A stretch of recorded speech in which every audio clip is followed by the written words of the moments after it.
Radio Mont-Blanc, jusqu'à 19h, en direct de Combloux. En direct de l'Office de tourisme de Combloux, émission traversée du désert de l'Atacama avec sur place Jean-Luc Baudin et des invités. On va voir Bernard Muller avec nous, guide de haute montagne, je le salue d'ailleurs. Voilà Christophe, on a Bernard Muller, il est ici. Alors Bernard, on ne le présente plus, enfin si on va le présenter. Himalayiste, plusieurs premières sur des 8021 expéditions à son actif, guide de haute montagne, fondateur de Stage Expé. Et puis, pour bien qu'on sache qui est Bernard Muller, passionné, écoute bien ça Christophe, passionné, expérimenté, généreux, talentueux, quand il s'agit de partager. Et donc, pourquoi il est dans cette aventure et pourquoi il est dans cette émission? C'est parce que depuis 2 ans, ou un peu plus, il emmène des jeunes de la Seine-Saint-Denis, déjà au Mont-Blanc, sur le Dôme de Miage. Je crois que tu as commencé l'opération il y a 4 ans maintenant. Donc, tu emmènes des jeunes. Et au désert d'Atacama, tu vas ramener des jeunes, Bernard. Oui, effectivement, c'est une donc ces jeunes, enfin certains d'entre eux, j'ai fait leur connaissance il y a 2 ans en arrière sur le Mont Blanc. L'année dernière, on a été sur les Dômes de Miage où on est allé sur le col infranchissable avec une équipe de relativement jeunes. Hein. Ils avaient autour de 14-15 ans et on a passé un moment extraordinaire. Ils ont découvert ce cadre extraordinaire du glacier et ça a été vraiment quelque chose de très chouette. Et cette année, donc, c'est une équipe un peu plus âgée. Les gars auront entre 17 et 18 ans et l'idée c'est de leur faire découvrir le désert d'Atacama, donc qui est un coin extraordinaire, et de partager également l'aventure de Charles et de Sylvain sur quelques jours, donc de les rejoindre et de s'imprégner de cette ambiance de désert avec eux. Alors, transmettre et partager, c'est ton credo à toi.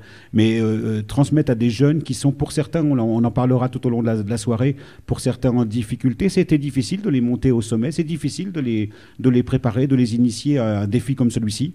C'est difficile, oui, effectivement. Enfin, c'est difficile. Je crois qu'il faut faire preuve de beaucoup de patience. Il faut essayer de leur expliquer ce que c'est. Je crois que au départ, voilà, cette ambiance de haute montagne, d'effort et tout, c'est pas tout à fait ce qui les attire et ce qui les branche. Mais justement, il y a un vrai défi de partage et d'essayer de leur faire comprendre ce que nous, montagnards, aventuriers, etc., apprécions dans ces aventures. Alors là, tu en as sélectionné quelques-uns. Combien vont partir? Alors vous êtes un petit peu en marge de l'expédition, à côté de l'expédition, enfin à côté du défi de Charles et de notre journaliste et ami Sylvain Bazin. Donc vous êtes en marge à côté. Combien tu emmènes de jeunes cette fois? On est en marge, effectivement. Ils seront 4 ou 5, 5 ou 6, enfin autour des 5.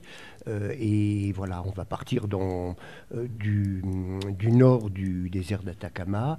On a un objectif qui est important, c'est l'ascension du Licancabour, qui est un volcan qui fait 5900 et quelques mètres, qui est un beau volcan. Donc là, il y a un défi important.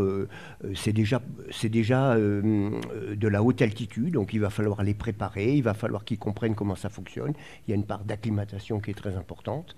Et ensuite, voilà, on ira rejoindre Charles et Sylvain pour passer du temps avec eux. Alors ce défi, c'est dans quelques semaines. Les jeunes sont prêts, ils n'ont pas la possibilité de reculer, d'arrêter. Donc il faut qu'ils aillent au bout de l'aventure et au bout du défi. Oui, tout à fait. Hein. Maintenant, ils sont dans la période d'entraînement. Il faut qu'ils se préparent aussi bien physiquement, psychologiquement. Mais je crois que voilà, l'aventure est partie. Merci infiniment Bernard. Christophe, on se retrouve tout à l'heure avec Jamel Bouda. C'est lui qui gère les équipes de jeunes et va nous en parler un peu plus. Donc retour sur Radio Mont-Blanc avec d'autres invités dans quelques instants.